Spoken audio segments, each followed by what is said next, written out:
বলেন ম্যাডাম না আপনারা সবাই আর আপনাদের সবাই আজকে আমরা কি করব? আজকে আমরা যেটা আলোচনা করব সেটা হচ্ছে যে expansion of solids and liquids, তাই তো? Expansion of solid and liquid, কঠিন ও তরল পদার্থের প্রসারণে গতদিন আমরা কি করেছিলাম? গতদিন আমরা যেটা করেছিলাম আলফা বিটা গামার মধ্যে একটা সম্পর্ক প্রতিষ্ঠা করেছিলাম, তাই না? আজকে এখান থেকে ছোট্ট একটা বিষয় আছে, সেটা হচ্ছে ঘনত্বের সম্পর্ক। The change of density of A solid with the change of temperature, উষ্ণতার পরিবর্তনের সঙ্গে সঙ্গে কঠিন পদার্থের ঘনত্বের কি পরিবর্তন ঘটে সেটা আমরা জানবো। বুঝতে পারলে না পারলে না? তো তোমরা একটা কোশ্চেন দেখে নাও, কোন কঠিন পদার্থের উষ্ণতা পরিবর্তনের সঙ্গে ঘনত্বের পরিবর্তনের রাশিমালাটি নির্ণয় করো। তাহলে কি কোশ্চেন হলো? কোন কঠিন পদার্থের উষ্ণতা পরিবর্তনের সঙ্গে ঘনত্বের কি পরিবর্তন ঘটে তার রাশিমালাটি প্রতিষ্ঠা করতে বলছে। মানে ব্যাপারটা হচ্ছে কি, ধরে নাও কোনো একটা কঠিন পদার্থ নেওয়া হবে ম্যাডামরা, এটা একটা কঠিন পদার্থ, ঠিক আছে? এই কঠিন পদার্থের উষ্ণতা কত বলুন তো ম্যাডামরা? এই কঠিন পদার্থের উষ্ণতা যখন T1 ডিগ্রি সেলসিয়াস, কত? তখন এর আয়তন কত? আয়তন V1। এর ঘনত্ব কত? ঘনত্ব D1। এর ভর কত? ভর M1 না, ভর M, ভর চেঞ্জ হচ্ছে না, ভর অপরিবর্তন থাকছে। আবার আমরা এর কি করলাম বলতো? উষ্ণতা কি করলাম? বৃদ্ধি করলাম। উষ্ণতা বৃদ্ধি করলে প্রথমত এর কি বাড়বে? আয়তনটা বৃদ্ধি পাবে এবং ঘনত্বটা কি হবে? কমবে। উষ্ণতা বৃদ্ধির সঙ্গে সঙ্গে আয়তন বৃদ্ধি পায় কিন্তু ঘনত্ব কমে যায়। কারণ কি? রো সমান সমান m বাই v, v বাড়লে রো কমবে। তাহলে এর উষ্ণতা কত হয়ে গেল এখন? T2 ডিগ্রি C, ভর m ই রয়েছে কারণ ভর কিছু অ্যাড হয়নি, বাড়িয়ে যায়নি। সো এখানে অন্তিম আয়তন V2 এবং এর ঘনত্ব কত? D2। প্রথম পয়েন্ট বলুন তো মানে D1 T1 বড় না T2 বড়? T2। অবশ্যই T2 এর মান D1 এর থেকে বেশি। দুই নম্বর পয়েন্ট, D1 বড় না V2 বড়? অবশ্যই D2 V1 এর থেকে বড়। তৃতীয় পয়েন্ট তোমার D1 বড় না D2 বড়? অবশ্যই D1 টা D2 থেকে বড়। কেন? ঘনত্ব আস্তে আস্তে কি হচ্ছে? কমে যাচ্ছে। আমরা কেন কি জানি? যেহেতু D সমান সমান m বাই v, তাহলে যত v বাড়ে তাহলে m ধ্রুবক সংখ্যা, তাই না? এই কথাগুলোকে একটু ডেসক্রিপশনে লিখো। কি লিখব আমরা? ধরা যাক কোনো কঠিন পদার্থের উষ্ণতা যখন T1 ডিগ্রি সেলসিয়াস, তখন ভর বা m ভরের কোনো কঠিন পদার্থের T1 ডিগ্রি সেলসিয়াস আয়তন D1, ঘনত্ব D1, উষ্ণতা বৃদ্ধি পেয়ে যখন এত হয় তখন তোমার আয়তন এবং এটসেট্রা এটসেট্রা। বুঝতে পারলে? এই কথাগুলো কি করব আমরা একটু ডেসক্রিপশন আকারে। কঠিন যখন কি বলুন তো ম্যাডাম আমরা T1 ডিগ্রি সেলসিয়াস উষ্ণতায় m ভরের কোনো কঠিনের আয়তন V1 এবং ঘনত্ব D1। উষ্ণতা বৃদ্ধি পেয়ে আমরা কত করলাম?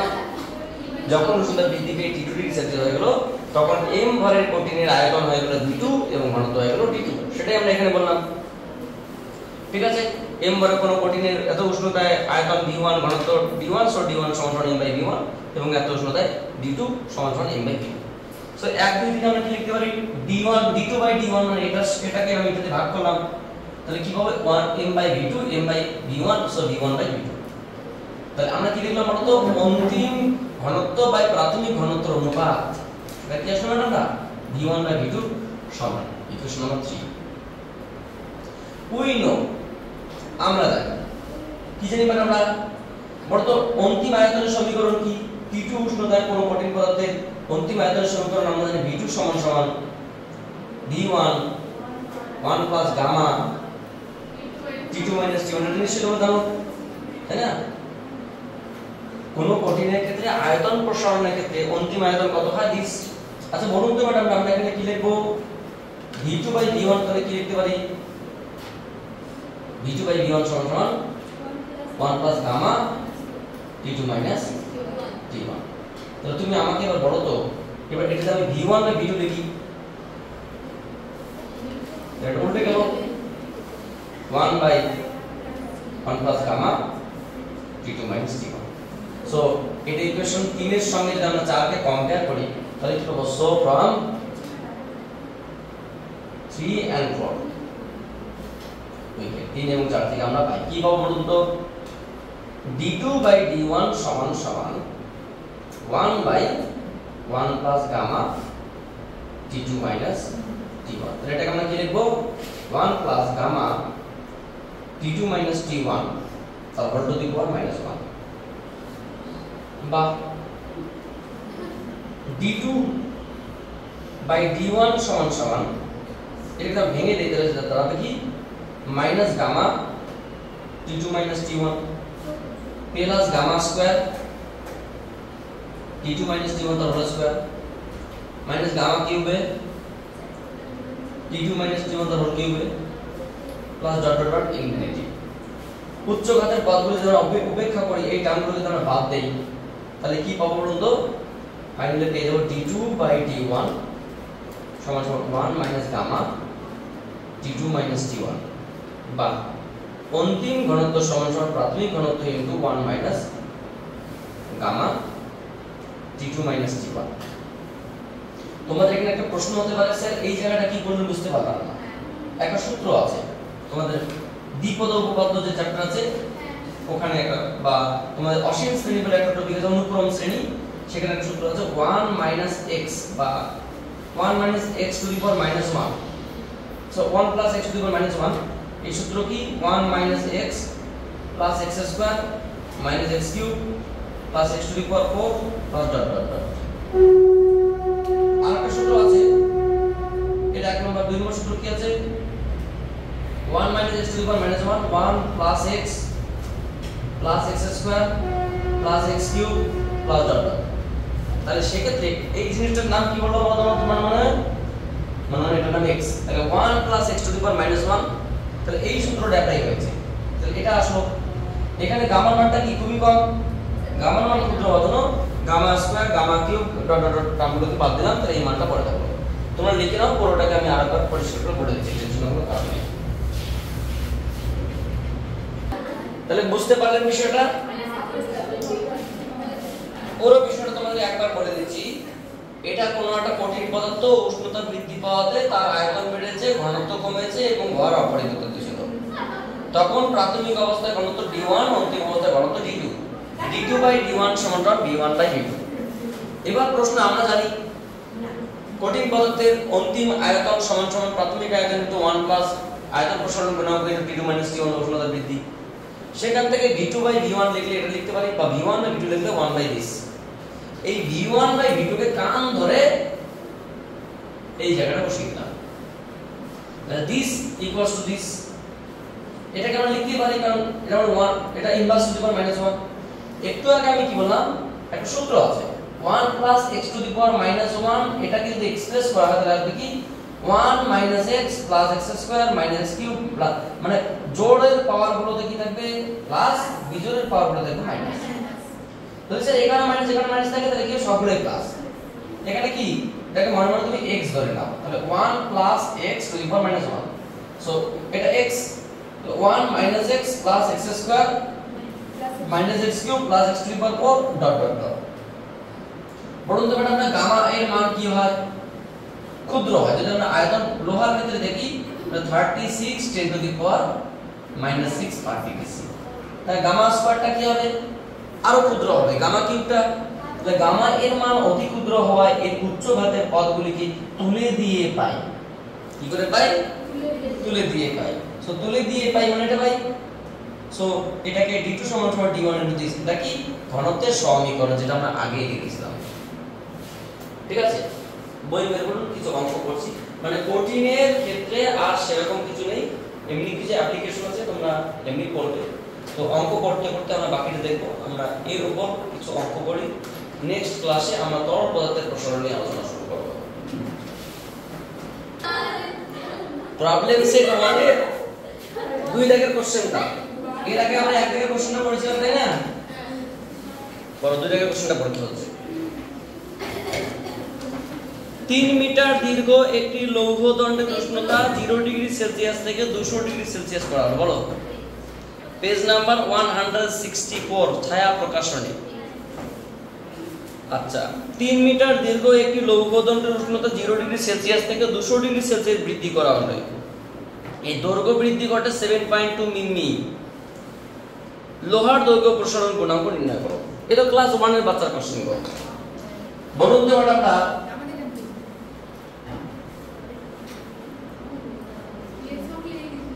প্রথম প্রশ্ন হচ্ছে কি, লোহার প্রাথমিক দৈর্ঘ্য কত?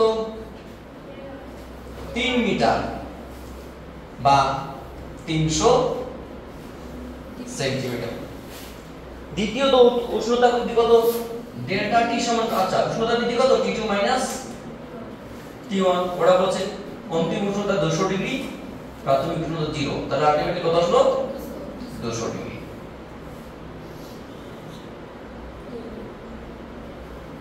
আচ্ছা, এবং দৈর্ঘ্য বৃদ্ধি কত বলেছে? L2 L1 সমান 7.2 মিমি, 0.72 চিমনি। এত দৈর্ঘ্য বৃদ্ধি। ওরা কি চেয়েছে? দৈর্ঘ্য প্রসারণ গুণাঙ্ক চেয়েছে। সুতরাং নির্ণেয় দৈর্ঘ্য প্রসারণ গুণাঙ্ক হলো কি বলুন তো ম্যাডাম? আমরা alpha L2 L1 L1 T2 T1। বলুন তো ম্যাডাম, L2 L1 এর মান কত? 0.72 ইনটু 300 ইনটু 200। তাহলে আমরা একটা কাজ করতে পারি, সেটা কত? 7 2 10 টু দি পাওয়ার -2, এখানে 6 10 টু দি পাওয়ার +4, তাহলে 6 12 72, 12 10 to the power -6 per degree C, বা আমরা বলতে পারি 0.0000 চারটে 0 এত পার ডিগ্রি সি একই লোহার দৈর্ঘ্য প্রসারণ গুণাঙ্কের মান। ঠিক আছে? কোশ্চেন নাম্বার 3, 2 নম্বরটা তুলে নাও, আমরা 3 নম্বর কোশ্চেনটা নিয়ে আলোচনা শুরু করছি। টেনশন কোনো কারণ নেই। কোশ্চেন নাম্বার 3 নম্বর কোশ্চেন কি বলেছে? একটি পিতলের দণ্ডের উষ্ণতা 100 ডিগ্রি সেলসিয়াস বৃদ্ধি করলে, মানে ডেল্টা টি বা T2 T1 এর মান বলেছে, দণ্ডের দৈর্ঘ্য 0.5 সেন্টিমিটার বৃদ্ধি পায়, মানে L2 L1 করে দিয়েছে। দণ্ডের দৈর্ঘ্য কত ছিল? যেখানে পিতলের দৈর্ঘ্য প্রসারণ গুণাঙ্ক আলফা এর মান বলা আছে। বলুন তো ম্যাডামরা কি কি বলেছে এখানে? ওরা বলেছে পিতলের দণ্ডের উষ্ণতা বৃদ্ধি 100 ডিগ্রি সেলসিয়াস। আচ্ছা, আর দৈর্ঘ্য বৃদ্ধি কত বলেছে? দৈর্ঘ্য বৃদ্ধি কত বলেছে ম্যাডামরা? 0.5 সেন্টিমিটার। দৈর্ঘ্য প্রসারণ গুণাঙ্ক কত বলেছে?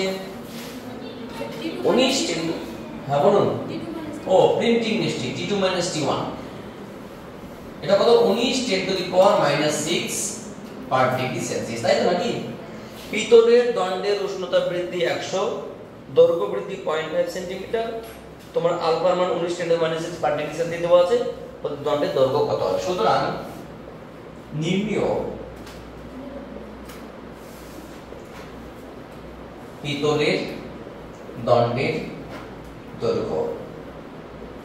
আমরা কি জানি ম্যাডাম? আলফা সমান সমান কি? L2 L1 L1 T2 T1। বাহ, L1 সমান সমান কি? L2 L1 আলফা T2 কি বা 0.5 19 10 টু দি পাওয়ার -6 ইনটু 100। তাহলে যেটা দাঁড়ালো, এটা মানে -4, এটা মানে তোমাদের 5/19 -4 -5 10 টু দি পাওয়ার -5 এত সেন্টিমিটার। তো কত উত্তর আসছে ম্যাডাম? দেখুন তো, ক্যালকুলেশন করুন ক্যালকুলেটরে। এত সেন্টিমিটার আসছে। ও উপরে উঠলে +5 হবে, এটা মাইনাস +5 না +3 হবে, মানে এক কথায় 5000/19। এখানে মানে -4, উপরে উঠলে +4, এখানে -4 মানে হচ্ছে কি 5/19। আচ্ছা হ্যাঁ, 5000/19 কত আসছে? 5000/19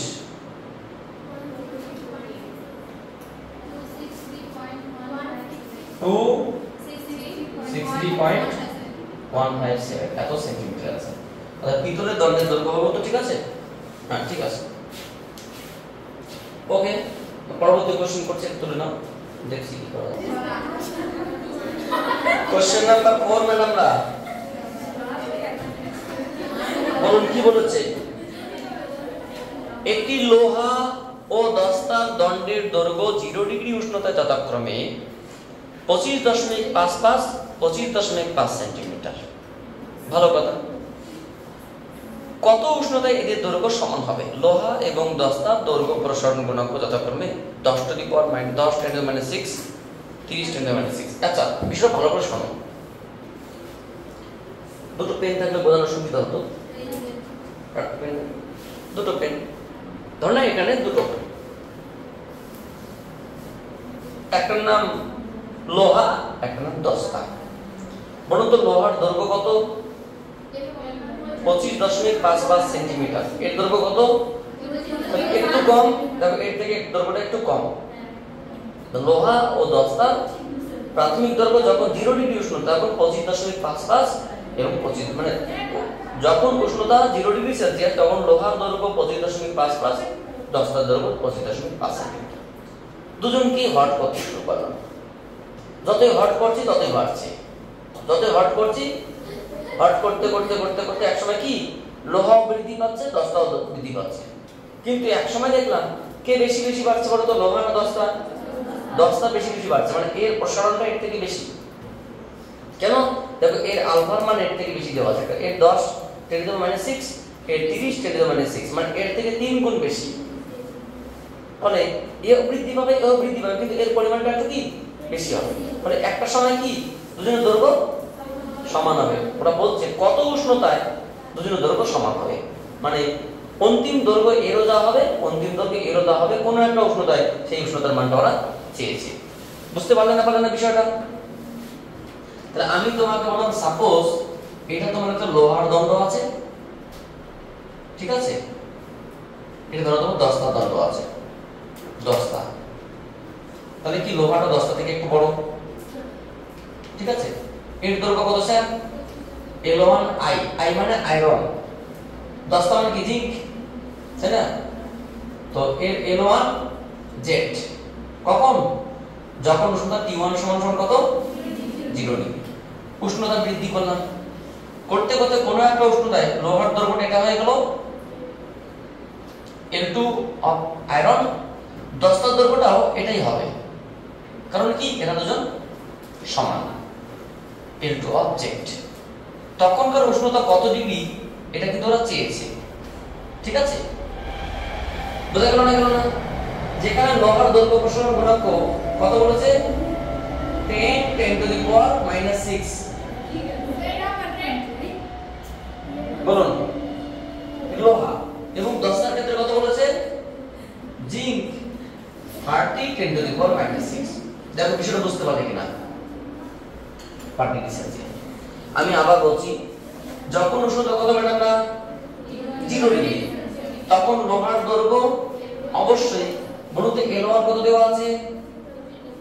L1 অফ I 25.55 সেন্টিমিটার, আর L1 অফ Z 25.5 সেন্টিমিটার। এটা স্পেশালি দেওয়া আছে।